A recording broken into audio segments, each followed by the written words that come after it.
And then my pastry has its final fold. Somehow that song works its way into every episode. It's the Great Tbsp Baker Show. Hello, Madonna or Katy Perry. Hello and welcome back to the Great Tbsp Baker Show, or if you have been following along, the I've learned a lot, I'm getting better Tbsp Baker Show. Today, we've got mini pear pies. It is a Paul Hollywood recipe, and nothing pairs with pears, play on words there, pairs with pears, like a fruit dress and a beautiful vintage trailer apron that my three best friends, Kate, Chelsea, and Bree got me, and I am so honored to bring in the big 3-0 with some fancy new duds. So thanks, guys. So today, there is wine in this recipe. So who knows, it may get a little crazy up in here. Let's start out. I get to make rough puff pastry, y'all. There's a lot that could go wrong here. There's folding, there's chilling, there's frozen butter, there's lard. We're gonna learn. This is a new one for me, and I'm very, very excited. First of all, we're gonna make our rough puff. We're gonna put 1 cup of flour into a bowl. These were a gift from my husband for my 30th birthday. These are authentic vintage from the 1950s. So they've got a little bit of love, scrapey doos on here, but very, very thrilled about these. Thank you, John. Lay the flour in the bowl and grate butter and lard. So we need 1/2 cup of butter and 1/2 cup of lard. This is vegetable shortening, which is an appropriate substitute because I don't have any lard. And it's marginally healthy. Also another play on words because this is a substitute for margarine. We are in rare form today, guys. So I'm gonna attempt to grate this. We'll see what happens when I get really close to the end. Ow. Yep. No blood so far, but we'll see. I can already feel it melting from the heat in my hand, so I'm really gonna try to do this quickly but safely. The lard to flour ratio, pretty wild. So I can add this to things I never thought I would do. Grating butter. Starting to get to the point where this feels dangerous. Making rough puff pastry on a Saturday with my hair in 2 pigtail buns like a hat. We're gonna roll our inaugural roll. Use a knife to coat the butter and lard in flour. So I think the butter needs to be coated. Okay, this looks pretty coated. Need to add 4 to 5 ounces of cold water.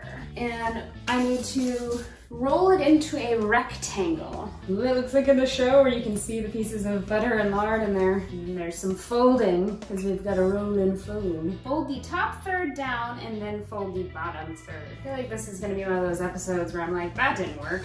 I feel like I'm just gonna do this.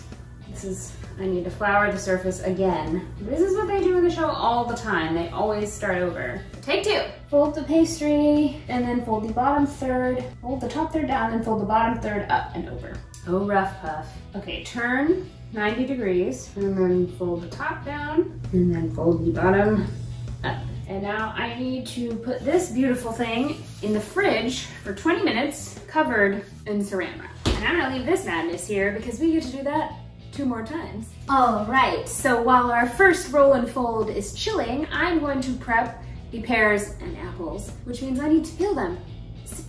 Lots of sharp objects in play. And you need to peel them, but leave the stem intact, because that's part of it. So now we are going to make the sauce that will eventually turn into a syrup that will coat the fruit and help the pastry stay around it. So we need to put into a saucepan our sugar, which is 3/4 a cup of sugar, 14 ounces of water, a cup is 8 ounces. The white wine, which, heyo, I got a sweet, it says dry white wine. This is a Chilean Sauvignon Blanc. It was $5, screw shop. Give it a taste. It's not cold, so this is gonna be good. So we need 2 cups and 1/4 cup, so 2 1/4 cups of white wine. Like is right white wine. It seems sad to mix this with water. And we use 2 cinnamon sticks. So these are whole, intact cinnamon sticks. Oh, that smells like Christmas. And we are going to do the zest of an entire orange. So the peel, the old-fashioned lover in mine is like peel, but I think it's just a grate. Yep, I know what orange zest is, and that's what this is. And then we're gonna take a journey over to the stove and see what happens when we put fire on top of all of these ingredients. It may not look like it, but I cleaned my stove for you guys. You're welcome. So we need to slowly bring to a boil, stirring until sugar dissolves. Looks like some of the butter from the grater got in here. This feels kind of like making caramel. So slowly bring to a boil, and then the sugar should dissolve after about 3 minutes.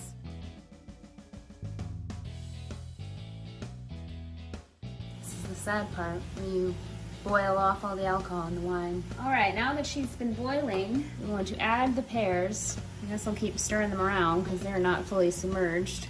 This now needs to simmer for 15 minutes. So now it's time for our second roll and fold. Same roll and fold, quarter turn business. This is how croissants get layers, or anything that has layers and is flaky, as far as I can tell.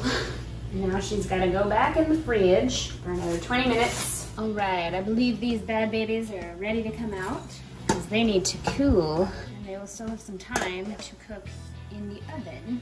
Now this syrup needs to boil rapidly for 15 minutes, so I'm gonna turn the heat up. All right, I have my pears and apples nicely poached. They are very hot, so I'm gonna let them chill out here and cool down while I'm making my syrup back here. So much of baking is multitasking, and in the show they're so pressed for time. I think in this episode they only have 2 hours to do that, just to make the pastry. I don't really know how that's possible.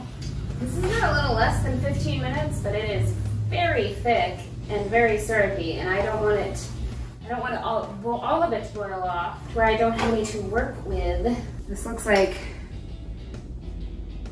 balsamic vinegar. Or maybe I had the heat too high. I don't remember it being this dark. So we'll see how that turns out. Now we're gonna take a break. This is how we pass time while we're waiting for our stuff to bake. What do you say, buddy? Has it been too long since you've been in an episode? He says yes. He was very jazzed. What do you say, buddy? Nope, we're not going there. Hello, sunset. Look at that, Texas sunset. Good boy. Winning shot. And this is how we pass the time while we are waiting for things to bake. All right, so the pears are cool and my dough has chilled, so everything is cool. Now I encountered a bit of an issue with my syrup. Turned into more of a molasses.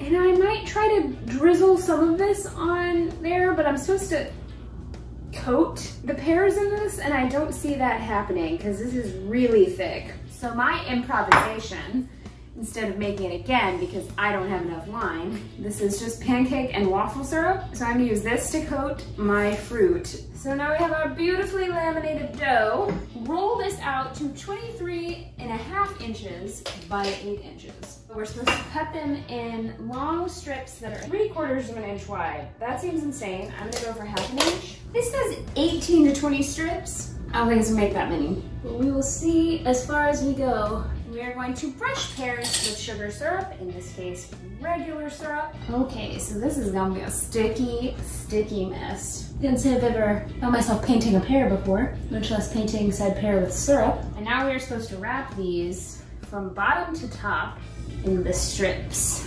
I can pick up this whole bowl with this spoon. This is so thick. So I'm gonna use just a little bit of this clearly cement-like mixture to adhere. Just put a little at the base to stick the dough to the pear, maybe? So there it is, my doughy pear. Not bad, not mad at that. So now let's just keep that process going. You can see how the apples might be hard because the pears kind of stand up. But I think the end result taste-wise, oh! I forgot a pretty big step. Let's test it out before I unwrap those. But you're supposed to spoon out the cores. I don't even know how that's possible.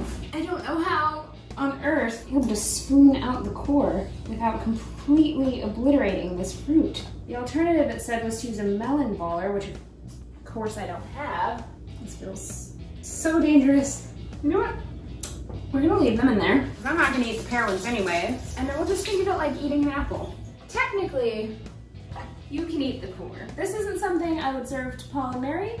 I really don't know how I would get the core out of there. Is there such a thing as an apple corer without it slicing the apple too? Is there just something that punches out the center? You're supposed to leave the stem. Yeah, the apples aren't quite as cute as the pears. Yeah, coring these was a pretty big step. Oops. All right, the final apple. And while I was doing this, I also preheated my oven to 400 degrees. Now I need to cut 6 leaf shapes. Trying to make my pears look extra nice, as they are what this bake was actually supposed to be. Make sure I get all the way around. And now we are going to sprinkle them with sugar. I really don't know if there was a better way to do this. Now they need to bake for 20 to 25 minutes. Goodbye, pears and apples. See you on the other side. It's the final countdown. Do-do-do-do. Ba-da-dow-bow-bow. Ba-da-dow-bow. Da-da-dow-bum-bum-bum-bum. Ba-da-dow. Ba-da final countdown.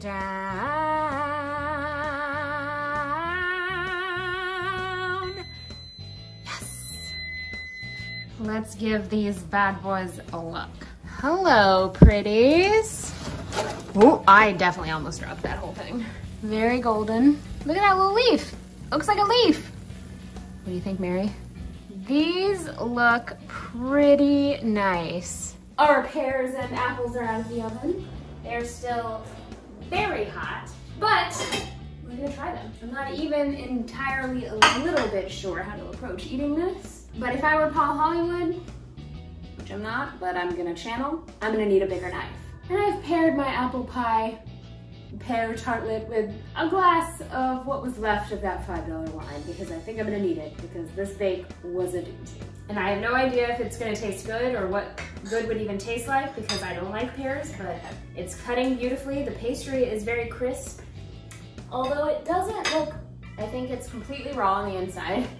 Looks very flaky on the outside. Here we go, I got a little pear in there. I don't hate that. What? Do I like pears now? Okay, game changer. When I first read what today's recipe was, I almost just got all apples because I don't like pears. But you gotta try new things. Look how big this piece of pear is I'm about to eat. Thank you guys so much for watching the Great Taylor C. Baker show. My name is Taylor C. Baker, and I'm baking my way through the Great British Bake Off technical challenges in hopes to live up to my namesake and become a better baker. So hit subscribe, follow along. We have a we have a green cake next, and it is going to be very intricate and detailed, and I hope I can do it justice. So be sure to subscribe and tune in next time for the Great Taylor C. Baker Show. Cheers. It's the Great Taylor C. Baker Show.